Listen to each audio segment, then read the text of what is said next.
Across Australia, New Zealand and the South Pacific, this is the week's Adventist news in focus. Hello, it's great you could join us. I'm Sibel Kute. We all know sugary drinks are bad for us, but new research published by the American Heart Association suggests our unhealthy habits may prove to be fatal.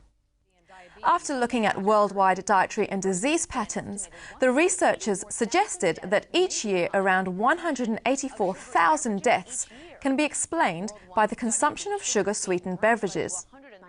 The immediate causes of death are diabetes, followed by cardiovascular disease and cancer.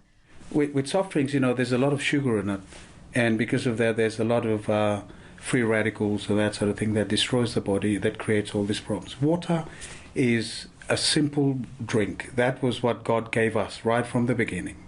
And it's the safest fluid, if you like, fluid for the human body.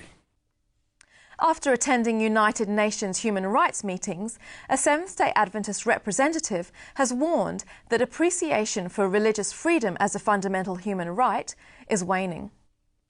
According to Adventist News Network, Ganoon Diop, the Church's UN liaison officer, said that the cause of people imprisoned for their faith has been particularly neglected. Apart from a small number of high-profile cases, Dr. Diop said stories of prisoners of conscience receives little publicity. His criticism extended to his own church, which, he said, should do a better job of tracking and supporting its members when they are imprisoned for their faith. 65,000 Seventh-day Adventists from around the world have gathered in San Antonio, Texas, for the denomination's 5-yearly General Conference meetings. According to the Adventist Review, it's the city's biggest ever convention, with the visitors expected to inject $41 million into the local economy. Early in the meetings, Dr. Ted Wilson was re-elected to a second term as president of the World Church with a strong majority. Later in the week, the much-anticipated vote on women's ordination was held. Adventists in Papua New Guinea have set a new standard in church service projects, building a new maternity ward for a rural community in just 2 weeks, while also running free clinics and providing nightly health talks. Hundreds of volunteers were involved in the outreach project at Berrina, northwest of Port Moresby. Their efforts also included a town cleanup, maintenance of disadvantaged families' homes, and life skills training. Locals were so impressed that they donated land for an Adventist church to be built. And that's this week's Adventist News. There's more news in this week's full half hour of Record in Focus, as well as these features. History in Focus, a brand new segment with Adam Kavanagh and Gary Webster.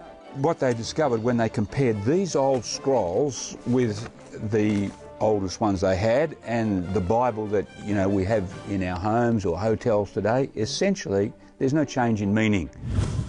Our new Family in Focus presenter, Monica Galash, asks Trafford Fisher why so many men forget anniversaries. I think the key, Monica, it's not malice, it's mindlessness. They tend to forget because to them that's kind of assumed, it's not so important.